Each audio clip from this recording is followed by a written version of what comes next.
infección crónica y está causada por el Mycobacterium leprae. ¿Se ve la pantalla, no es cierto? Sí, profe. Bueno, gracias. ¿Qué tipo de microorganismo es? Es un bacilo ácido alcohol resistente cuyas manifestaciones clínicas incluyen manifestaciones cutáneas, los nervios periféricos, en las vías respiratorias altas las mucosas y la mucosa ocular. Es una enfermedad que, detectada a tiempo, puede curarse con un tratamiento adecuado y evitarse las lesiones que puedan llegar a dar alguna discapacidad. Por supuesto, tenemos que esta enfermedad es una enfermedad antigua de las civilizaciones también que vivieron en nuestros antepasados, y muchas veces las personas que padecían esta enfermedad eran marginados o segregados. La evolución de los tratamientos, por supuesto la terapéutica, fue cambiando en la evolución del tiempo. En 1940 se trataba con una droga llamada Dapsona y luego fue cambiando. Lo que pasa es que el paciente, como el tratamiento era demasiado largo, eso también dificultaba los controles y el tratamiento afectivo. En 1960, algunos pacientes, gracias a la incursión del Mycobacterium leprae, sufrieron resistencia a este fármaco. Pero la Dapsona era el único medicamento que descubrieron que se podía tratar. Pero después probaron la efectividad de la rifampicina y la clofazimina. Y entonces hicieron un tratamiento multifactorial, multimedicamentoso, con estas tres drogas: la Dapsona, la rifampicina y la clofazimina. En la OMS, en 1981, tomó este tratamiento multimedicamentoso y recomendó el siguiente esquema de administración de los 2 o 3 fármacos. La combinación de los 3 fármacos elimina al Mycobacterium leprae, o sea, al agente patógeno, y tiene una evolución hacia la curación del paciente, ¿sí?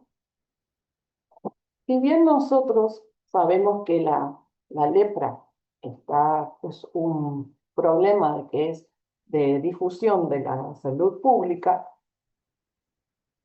tenemos poca casuística porque en los últimos 20 años se han tratado muchos pacientes y esto ha evolucionado hacia una situación más favorable de la menor incidencia de casos de esta enfermedad. Entonces, la lepra pretende ser erradicada, todavía por supuesto no se está logrando, y la OMS presentó diferentes esquemas para, a nivel mundial por supuesto, para erradicarlo, ¿sí? En el pilar 1 tenemos una estrategia que involucra gobierno, las coordinaciones de salud pública y las alianzas con otras organizaciones no gubernamentales. El pilar 2, tratar de detener el avance de esta enfermedad y las consecuencias que pueda llegar a tener, o sea, las discapacidades que puede llegar a tener el paciente como consecuencia de las afecciones en las diferentes partes de la economía. Y en el pilar 3 tenemos que, hablábamos al inicio de que el paciente era marginado por el padecimiento de esta enfermedad. Eso tendría que aplicarse una política de inclusión, ¿sí? Decíamos que también se quería erradicar la lepra, o también el Mycobacterium leprae también se denomina bacilo de Hansen, ¿sí? ¿Qué queríamos evitar? Las posibles consecuencias de las disfunciones o las alteraciones que puede llegar a tener el paciente que está afectado de lepra, ¿sí? En realidad, la casuística no es muy alta. Las alteraciones que puedan ser discapacitantes van entre un caso por cada millón. Y también a nivel gubernamental, que estas políticas puedan avanzar y favorecer al tratamiento terapéutico de la enfermedad. Tenemos diferentes tipos de lepra, ¿sí? Vamos a empezar por la clasificación de la lepra indeterminada. Vamos a ver en la piel, fíjense en la diapositiva, vamos a ver que tiene máculas, ¿sí? Estamos señalando aquí a nivel cutáneo, ¿sí? En este caso, a nivel facial. Fíjense que son hipocrómicas, como lo describe, y también puede aparecer este tipo de lesiones en las otras partes de la cara, en los glúteos, lo que les da son lesiones que al paciente le da sensación de frío y no, son bien resistentes, hipoestésicas, ¿sí? Al calor y al frío. En este caso, las alteraciones nerviosas no están afectadas, los órganos internos no están afectados, y cuando evoluciona, puede evolucionar hacia otra forma de lepra, que eso las vamos a ver, o puede llegar a curar espontáneamente. Si nosotros le hacemos un análisis del bacilo de Hansen a este tipo de lepra, no va, o sea, va a resultar negativo, ¿sí? A la lepromina puede ser ambos positivo o negativo. Y en realidad esta parte no nos compete a nosotros porque nosotros tratamos la parte clínica. Vemos en el preparado que puede haber, como dijimos, que era una enfermedad de tipo crónico, linfocitos y macrófagos en el interior de los nervios que afectan, ¿sí? ¿Estamos hasta acá, chicos? Si por ahí les queda alguna duda, me avisan, o si no, pueden preguntarme en la facultad, no hay problema. Anoten sus dudas y después me las preguntan. Yo estoy en la clínica B, del lado de los vidrios, no del lado de la pecera, como le dicen ustedes. Bueno, seguimos. Acá tenemos la lepra denominada tuberculoide. Fíjense que acá a nivel cutáneo vamos a tener manchas que fíjense que son eritematosas y también hipocrómicas, ¿sí? Fíjense las dos formas. Hay eritematosa y hay hipocrómica, ¿sí? Fíjense que los bordes están bien definidos, que no son simétricas. Puede llegar a dar, por ejemplo, a nivel de la cara, alopecias. Acá sí vamos a tener que el paciente va a tener alteraciones nerviosas, como una cierta anestesia. Puede llegar a tener inflamación a nivel de los nervios, por supuesto, dando una neuritis o una parálisis, y también lesiones a nivel de tejido óseo. que son neurotróficas, y puede haber una osteolisis. En algunos casos puede llegar a tener manifestaciones ganglionares y afectar a órganos como el epidídimo y el hígado. En la evolución de este tipo de lepra, vamos a ver que el paciente puede llegar a tener una curación espontánea, pero sí va a tener algunas secuelas. Si nosotros analizamos al bacilo, vamos a tener que este va a ser negativo en los ganglios linfáticos y en las secreciones mucosas. En el caso de la prueba de la lepromina, esta va a resultar positiva. Fíjense las lesiones sobre todo que son máculas eritematosas e hipocrómicas, ¿sí? Con bordes son circunscriptos, bien definidos. Fíjense el tamaño, que aproximadamente ronda entre los 4 y 5 centímetros, en algunos casos un poco mayor, como en esta zona. Recuerden que está en las extremidades, también en el torso. Bueno, estas son las manifestaciones de una lepra de tipo tuberculoide. ¿Sí? Sí, decime.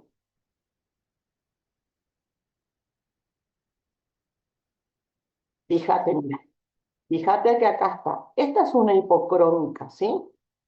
Y esta es la eritematosa. Fíjate el contraste.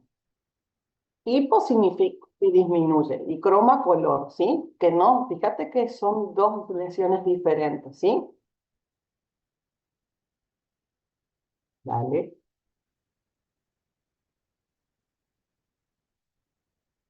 Son manifestaciones diferentes del mismo bacilo, ¿sí?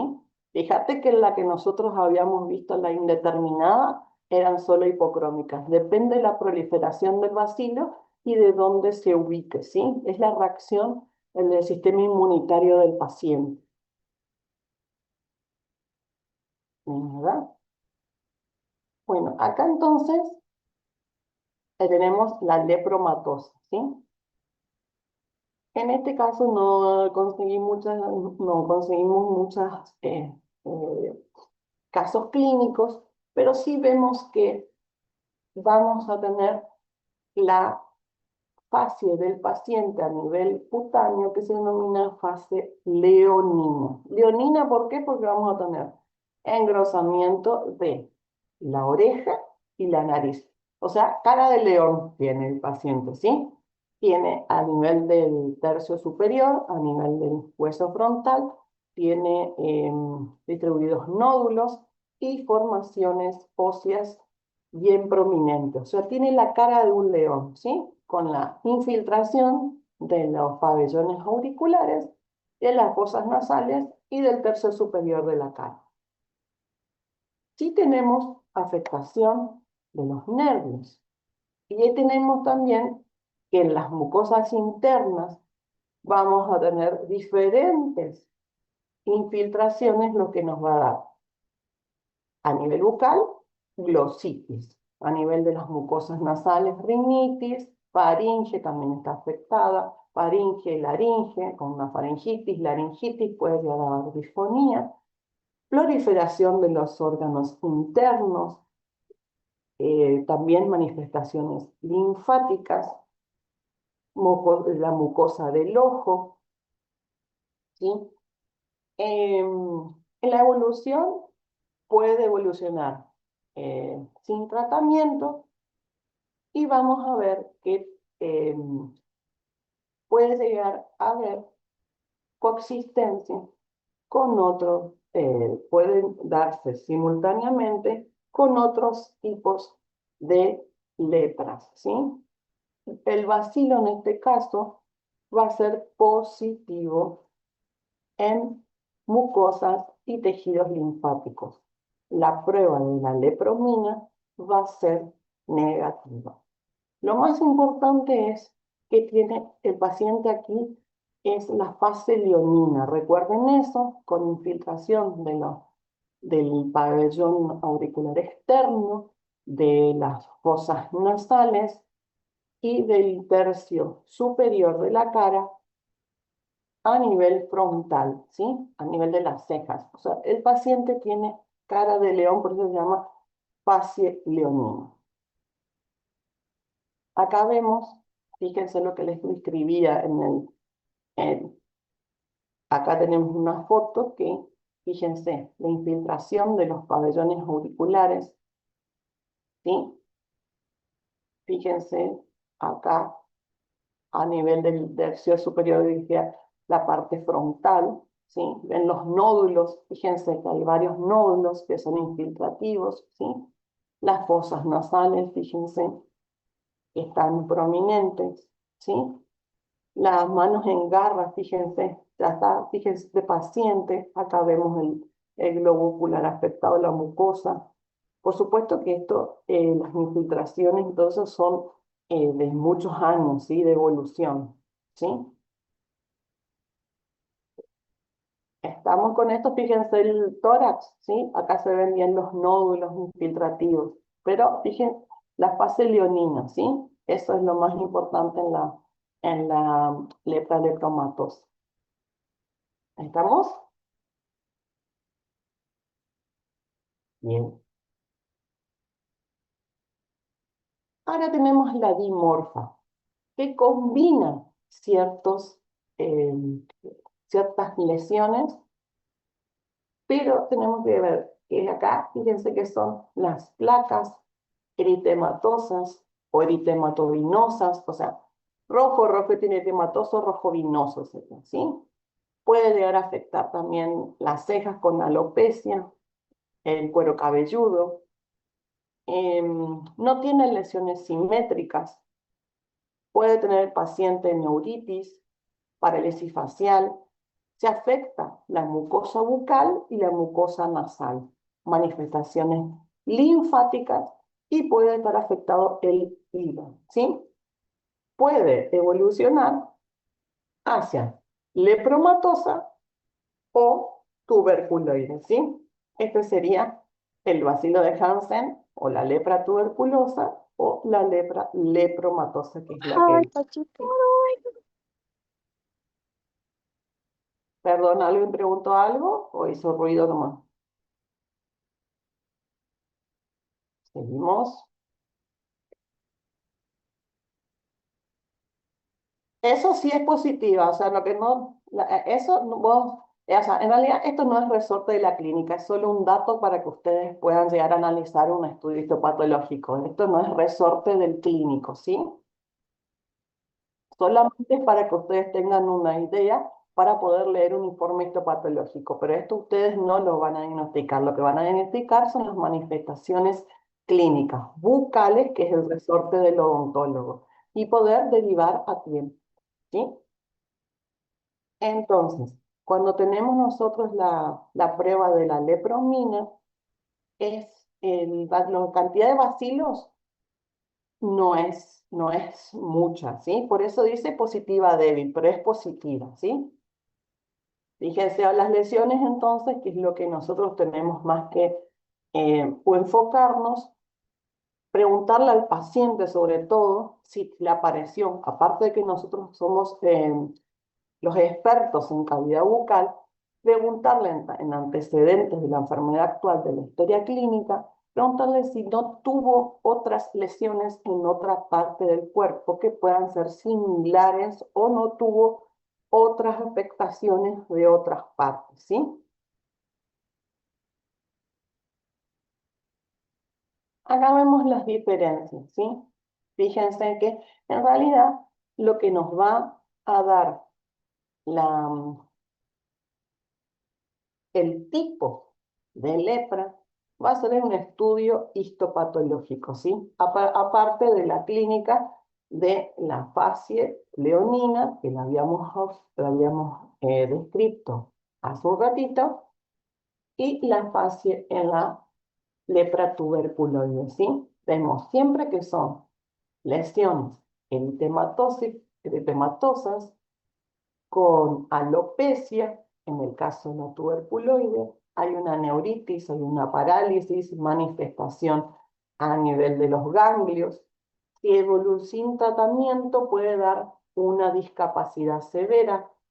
La lepromina es positiva, ¿sí? Y en el caso de la lepromatosa, vamos a tener, como vimos, lesiones edematosas, nódulos bien definidos. Esta tiene si bien hay una neuritis, la neuritis es en periodos tardíos y a veces hay una neuritis aguda incipiente. En los órganos internos decíamos que puede afectar la cavidad bucal de una glositis, faringitis, laringitis. Y órganos internos como las mucosas la mucosa ocular, la médula ósea, el hígado y el vaso. Y puede llegar a las formas más graves de lepromatosa si dejamos que evolucione, ¿sí? Y en este caso la prueba de la lepromina es negativa. Vamos a ver ahora un caso clínico de un paciente masculino de 58 años de edad, de raza blanca, con antecedentes de consumo de tabaco y alcohol. Y las manifestaciones cutáneas aproximadamente de 2 años de evolución. Fíjense la infiltración de los pabellones auriculares que comentábamos. Tienen nódulos, fíjense acá, son nódulos que pueden llegar a tener una coloración rojiza violácea, ¿sí? Fíjense acá tiene los nódulos en el pabellón auricular. Acá en los miembros superiores, fíjense los nódulos, ¿sí? Acá vemos varios nódulos que confluyen a nivel del tórax y abdomen. Acá vemos los nódulos presentes. ¿Sí? Entonces, vamos a ver que a nivel cutáneo son las eritematosas con los nódulos múltiples, rojo-violáceos, depende de entre de 1 a 3 centímetros. Cuando confluyen, por supuesto, el tamaño es menor, es mayor. A nivel facial, a nivel de la región malar, tórax, abdomen, región glútea. Luego puede evolucionar a una mácula eh, poco pigmentada, por ejemplo, en la mejilla derecha, que teníamos por ahí, y la fuerza muscular está conservada y no le da discapacidad en ese sentido, ¿sí? Y podemos ver que el plexo cervical superficial, en su rama auricular, puede llegar a estar engrosado, ¿sí? Haciendo las pruebas de laboratorio, se diagnostica.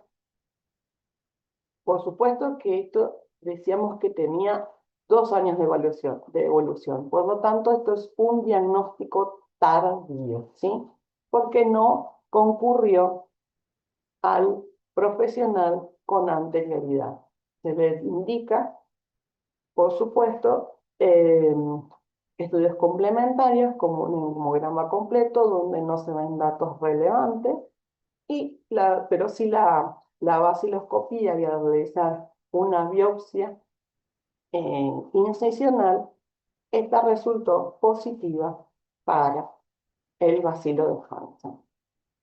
Bueno, decíamos que teníamos el tratamiento multimedicamentoso, que en realidad nosotros solamente tenemos que derivar, como les comentaba su compañero, al profesional correspondiente. Nosotros somos solo parte de un equipo multidisciplinario donde nos enfocamos a nivel de la cavidad bucal, pero sí tenemos que saber diagnosticar las lesiones para poder tener una derivación oportuna y que el paciente no sufra alteraciones que puedan afectar su funcionalidad. Estamos hasta acá. Sí, sí, la verdad que es difícil de ver. Nosotros tuvimos en la cátedra un paciente hace muchísimos años que fue el único que lo vimos en vivo y en directo en la clínica, que son, en realidad no se ven así con tanta fidelidad, por decirlo, con tantas lesiones múltiples. Lo que vemos son lesiones muy aisladas y no se ve casi porque eh, el caso, recuerdan que era eh, uno por millón, así que imagínense que no es fácil de encontrar. Y lo que más se puede llegar a diagnosticar es la parte de las alteraciones faciales, pero ya en periodos tardíos, o sea, no son, las lesiones faciales no son incipientes. Y sí, ahí los nódulos son los mismos. Manchas, nódulos, las lesiones son similares, ¿sí? El paciente tiene ese tipo de lesiones. ¿Estamos? Seguimos con, bueno, seguimos entonces con tuberculosis.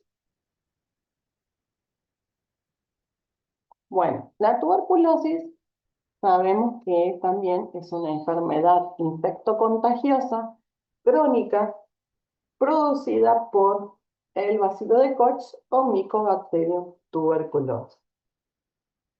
Como dice, se la consideraba erradicada, pero sí tenemos casos que actualmente se dan, ¿sí? Así que erradicada no está. Tenemos que la tercera parte de la población mundial está afectada. En realidad la tasa de mortalidad no es muy alta, pero tenemos factores que influyen para que esto no se pueda diagnosticar en una forma precoz, ¿sí? La falta de recursos económicos y accesos a la atención de los servicios de salud. No, como el paciente no le duele, no le molesta, le da alguna secreción, afectación de los aparatos respiratorios, no lo toman, no ven la dimensión o no lo toman como importante esos síntomas, lo toman como banales. Y la falta también de los recursos de laboratorio para realizar un estudio adecuado y diagnosticar esta enfermedad. Bueno, en cuanto a etiología, tenemos que puede afectar al ser humano, puede haber una parte que la puede transmitir el ganado vacuno. em, este puede llegar a transmitírsela al hombre y también tenemos o tuberculosis de tipo aviar, pero esta no afecta al ser humano, ¿sí? Solo para completar, tenemos otras cepas que pueden estar relacionadas, como el africanum, avium, ulcerans, ¿sí? La avium intracelular, por ejemplo, se puede dar en pacientes HIV positivos, ¿sí? ¿Cómo se va a transmitir esta enfermedad? Puede ser en forma directa o indirecta. Directa es cuando el paciente afectado por esta enfermedad espera y tiene, por ejemplo, tiene tos o secreciones nasales y entonces elimina gotas de flujo, ¿sí? Y el, la persona inmunocompetente está cercana al paciente afectado e inhala estas gotas de flujo. Por supuesto, se tienen que dar otras condiciones y va hacia las vías respiratorias y se aloja a nivel de las mismas, provocando esta enfermedad, ¿sí? También por materia fecal puede transmitirse por la orina, esto todo en forma directa.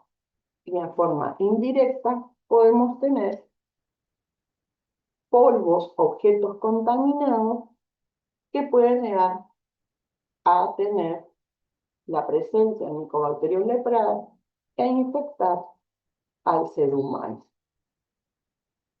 Decíamos que el ganado vacuno podía llegar a contaminar al hombre, ¿sí? El Mycobacterium bovis, la leche vacuna contaminada, y se localiza en la faringe y en el intestino, o sea, aparato digestivo. Entonces, las vías de entrada pueden ser, como expliqué, las gotas de flujo a través del sistema respiratorio. Puede haber a nivel afectarse en la bucofaringe, el tejido linfoide, en el aparato digestivo y manifestaciones cutáneas, ¿sí? Entonces, las vías de contagio pueden ser respiratoria, digestiva o cutánea mucosa cuando, por ejemplo, esto se da generalmente en los niños por traumatismo, ¿sí? Y se descartó el contagio materno transplacental. ¿Qué vamos a ver? Nosotros, los pacientes, tenemos a nivel de los pulmones, pueden tener diferentes cavidades infectadas. Si nosotros medimos, vamos a tener 1 a 10 millones de bacilos por mililitros en las secreciones. Dijimos que cuando el paciente expele las gotas de flujo y hay alguien que está cercano, puede inhalar, pero depende del sistema inmune, que esté inmunocompetente o no, puede desarrollar o no la enfermedad, ¿sí? No es una ecuación de que el paciente está relacionado o en contacto con un paciente infectado que pueda desarrollar sí o sí la enfermedad, ¿sí? Cuando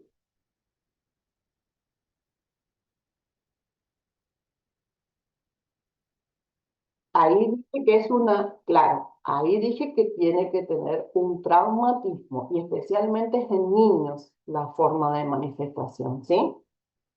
No se da en el adulto este tipo de vía de contagio. El adulto es digestiva y respiratoria, ¿sí?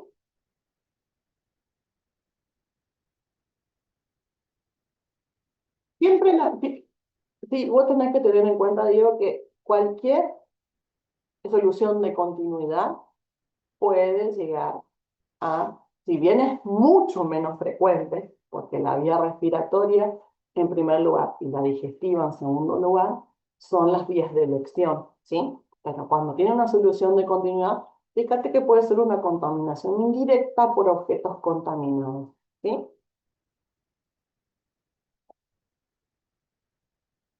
Bueno, entonces, ¿qué pasa con el bacilo? Tiene que estar en el alveolo pulmonar. Esta desencadena una reacción macrofágica y puede o no quedar circunscripta o evolucionar. Por ejemplo, cuando el paciente, como comentábamos recién, soluciones de continuidad o lesiones abiertas de los tejidos blandos, puede llegar a tener abscesos cutáneos con secreciones y estas secreciones son contaminantes. Puede pasar por diferentes estadios, ¿sí? Una prima infección, un periodo secundario y uno terciario, ¿sí?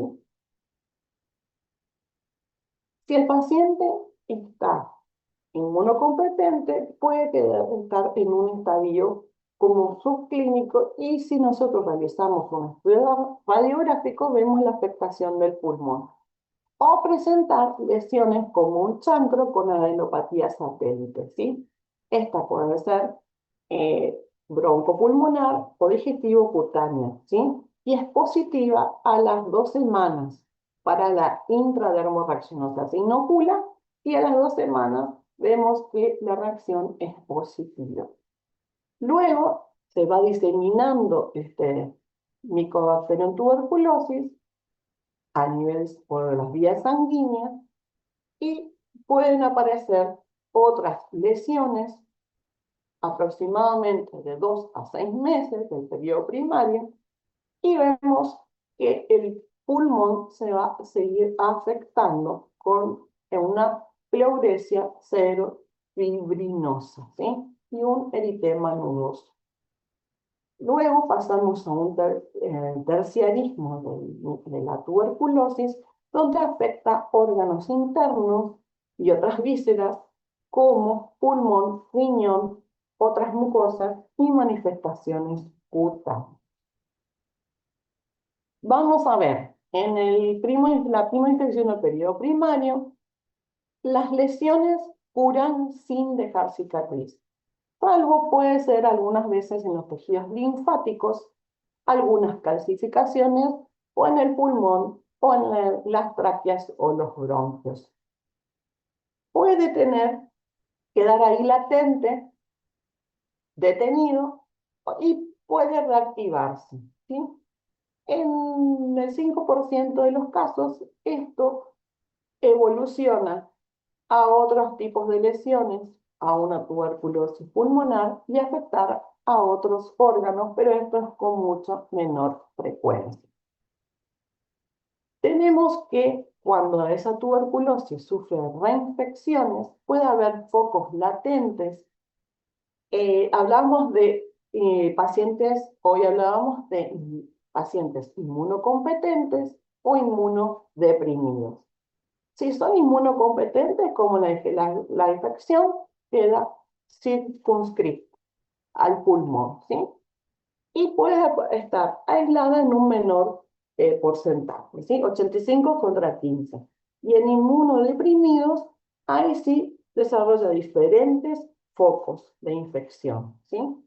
Y otras manifestaciones generales que pueden ser fiebre o a veces febrículas y acompañado por otros síntomas como pueden ser la astenia, sudoración, anorexia, la tos con hemoptisis, o sea, con hilos de sangre, las secreciones, puede dar alteraciones digestivas, alteraciones del sistema nervioso central, pero eso es cuando evoluciona hacia unas formas más severas, ¿sí?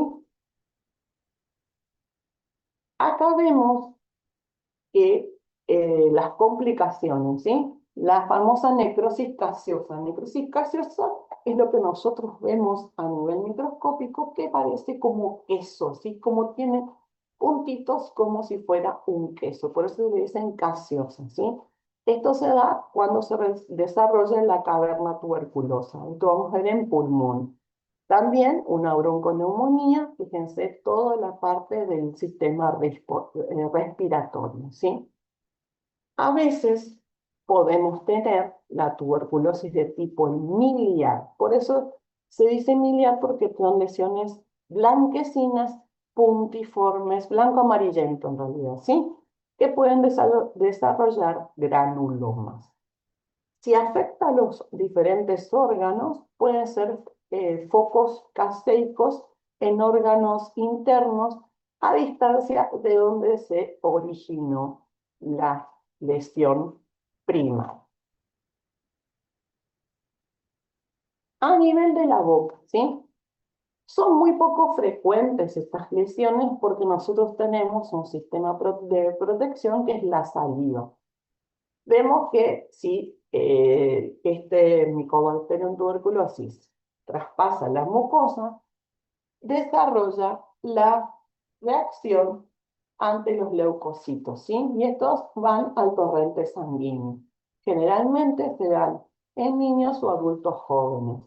puede afectar encías, faringe, pueden haber, vemos úlceras en forma de cráter sangrante, que pueden llegar a evolucionar en 10 a 20 días, ¿sí?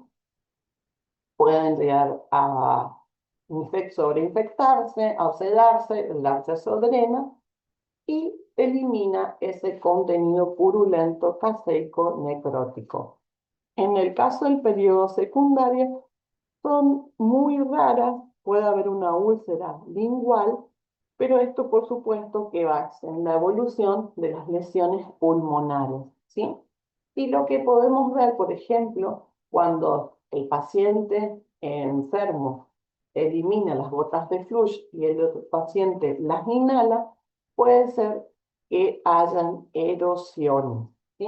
En las secreciones como los esputos. Vemos acá, por ejemplo, una úlcera, fíjense, esta úlcera, que ven que es crateriforme, que tiene una necrosis central, ¿sí? Con los bordes ligeramente elevados. Ven que tiene como un puntillado amarillento, eso se llama gránulos de Trelat. Vemos también los puntos hemorrágicos, los puntos eritematosos en realidad. Los bordes dice que están como cortados a pico, también es otra característica de la úlcera de origen tuberculoso. Y también vemos que esto no está adherida, generalmente tiene un tamaño variable, pero no aproximadamente de 1 a 4 centímetros como máximo, no es tan extensa, ¿sí? Y el borde sañoso significa como un fondo sucio, ¿sí? Sañoso es. Acá vemos otra en cara dorsal de la lengua, acá observa, fíjense, otra característica clínica, o acá en el borde, fíjense que es otra forma de presentación, ¿sí? Siempre la misma lesión, la úlcera lingual o úlcera tuberculosa, ¿sí? Puede tener el paladar, si bien esta foto no es muy fiel, pero sí ven el infiltrado extenso del paladar duro, tercio anterior, tercio medio y posterior, ¿sí? Hacia la zona posterior de la cavidad bucal, ¿sí? Por supuesto que ya estas lesiones bucales son la evolución de la enfermedad y previamente ha tenido el paciente lesiones respiratorias pulmonares y fue evolucionando la enfermedad. Por ejemplo, acá puede ser de tipo cervical, fíjense que es una niña. Eh, También puede presentarse en diferentes formas la tuberculosis en cabeza y cuello, desde acuerdo a la manifestación clínica de la lesión elemental. Por verrugosa, por supuesto, la lesión elemental va a ser verrugosa. Vegetante, la lesión vegetante, ¿cómo es? El goma tuberculoso, que ustedes saben que como el goma pasa por los periodos de crudeza, reblandecimiento, ulceración y cicatrización. ¿Sí? ¿Estamos ahí? Y es lo que hablamos ahí de escrófula, que es una linfadenitis cervical micobacteriana. Linfadenitis cervical micobacteriana, que afecta a los ganglios linfáticos del cuello, ¿sí? Entonces le repito, ¿sí?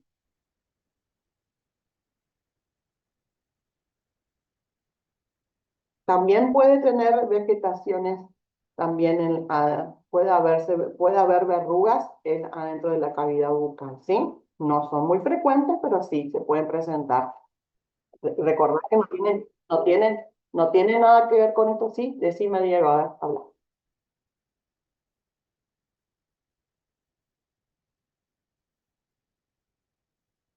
Y son diferentes. Eso tendríamos que, o sea, a ver, nosotros, fíjense que ustedes, ¿cómo?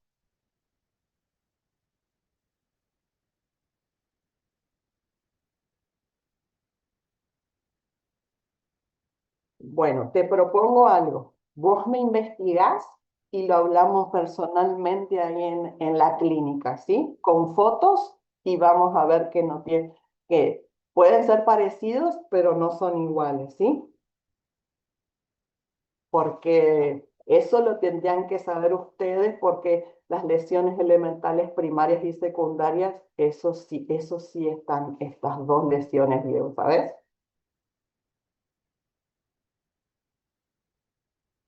¿Vale? Seguimos entonces.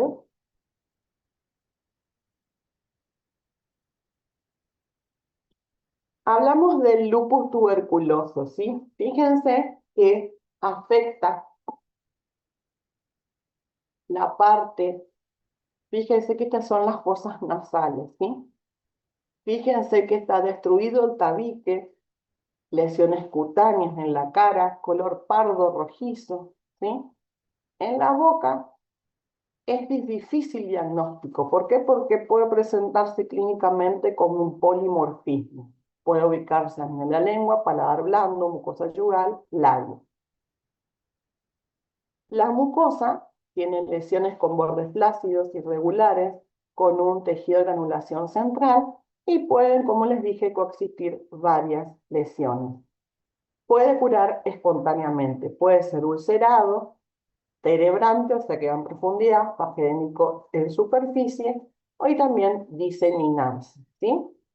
La escrófula que habíamos hablado que afectaba a los ganglios linfáticos, ¿sí? Es la forma más común de la tuberculosis cutánea en niños y adultos, ¿sí? Acá tenemos algo de lo que preguntaba hoy Diego, de la verrugosa, puede haber en manos, dedos, puede afectar en la cavidad bucal, pero en menor porcentaje. Puede haber una placa solitaria de superficie verrugosa rodeada por un eritematoso. Vegetante también, que esto es consecuencia de lesiones ganglionares o articulares.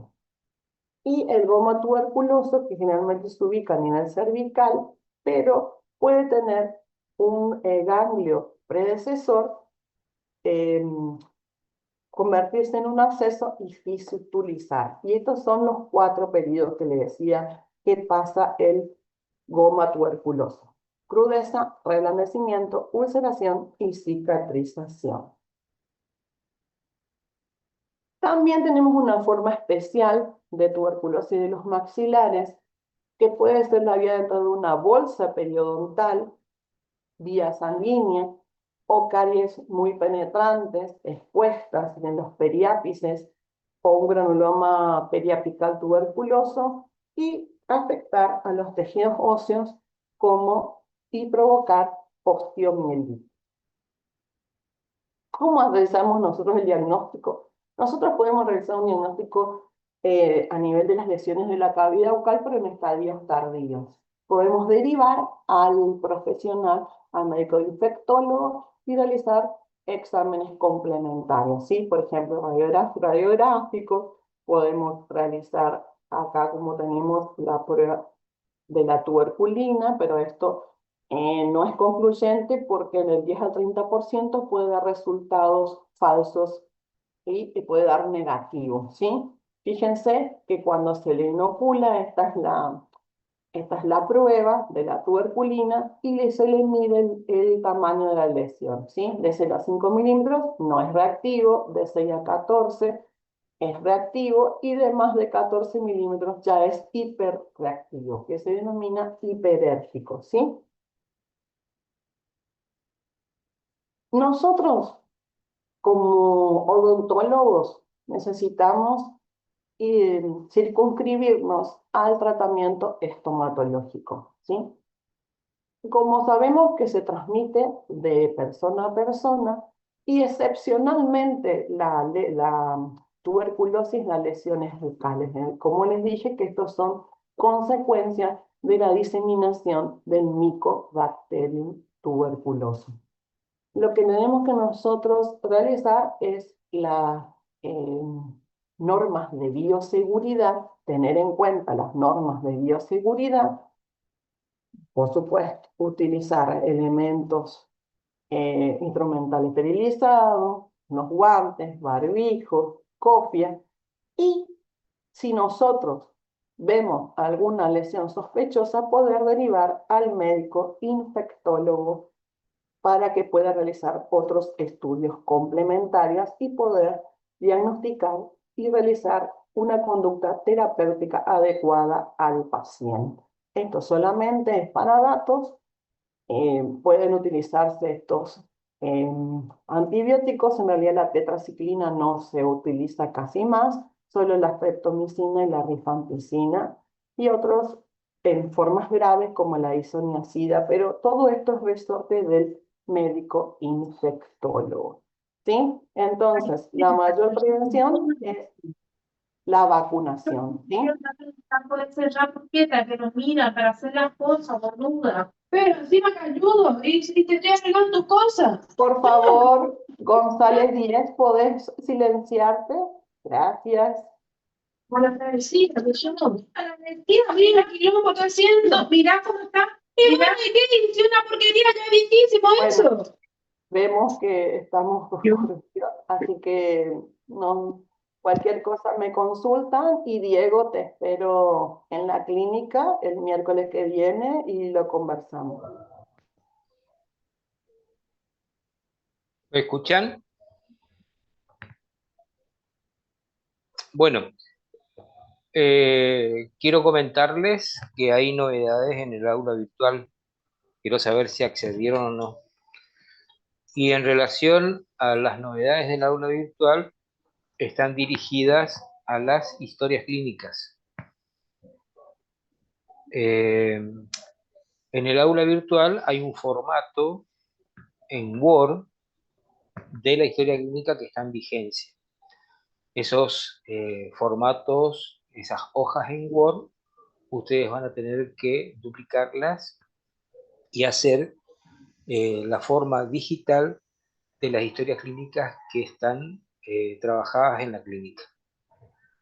Esas historias clínicas le enviarán a cada una de las docentes con las que trabajan para que ellas le avisen y le den el ok respecto de la aprobación de esas historias clínicas. Y posteriormente deberán enviarlas a ese correo electrónico en forma definitiva y sumarle una carátula con el resumen de las historias. ¿Se entendió? Profe, en el resumen de las historias clínicas, en el resumen en la carátula, ¿qué hay que poner? Y fíjate el resumen, ahí están los datos. Ah, dale, dale, genial. No le Bueno, o consultaba por sea, las dudas nomás. Si tenía todos algo más los... para decirnos. Bueno, hay un punto que lo vamos a hablar más adelante, que es el completamiento de la libreta de trabajo práctico. ¿Ustedes recuerdan cómo es la libreta de trabajo práctico? Ven que al final del trabajo práctico hay un listado, un resumen de las historias clínicas. Bueno, una vez que las historias clínicas ustedes les envíen a los docentes evalúan, corrigen y aprueban, van a ser esas las historias clínicas que van a quedar asentadas en la libreta de trabajos prácticos. Y las historias clínicas que ustedes van a enviar a los docentes, obviamente tienen que ser enviadas con la foto pre y foto post. Si la lesión fue tratada en la clínica, tiene que tener una foto post. Y si el caso fue derivado, alcanza con la foto preoperatoria. ¿Me entendieron hasta ahí? Sí, profe. Bueno, perfecto. ¿Queda alguna duda al respecto?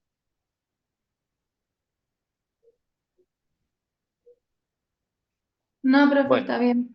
yo lo que necesito es ajustar algunas cuestiones respecto a la validez de las historias clínicas. Eh, por empezar, las historias clínicas que ustedes hacen en clínica estomatológica les va a servir para que ustedes puedan hacer prácticas en otras asignaturas, la que fuere. Ustedes diagnostican que el paciente tiene focos sépticos, Y bueno, eso le va a, esa historia clínica le va a servir para cirugía, por ejemplo, o para periodoncia. Si la historia clínica se inició en alguna de esas asignaturas o cualquier otra, para nosotros ya no tiene valor porque ustedes necesitan hacer el examen estomatológico. Quiere decir que el examen estomatológico ya lo hicieron en otra asignatura y nosotros no nos vamos a poner en evaluadores de las actividades que hacen otra asignatura o unidad curricular. Por lo que sí les aclaro es que las historias clínicas que ustedes realizan y que tienen el visado, el primer visado y el segundo visado, deben ser los visados de los docentes de la asignatura. Y esas historias clínicas ustedes después la podrán ocupar en otras disciplinas. Me parece fantástico. Pero al revés no. Así que quedó claro esa salvedad. Bueno, perfecto. Si tienen que hacer alguna pregunta, háganla. Y si no, que tengan buen fin de semana. Gracias, profe, igualmente, nos vemos. Bueno, hasta luego.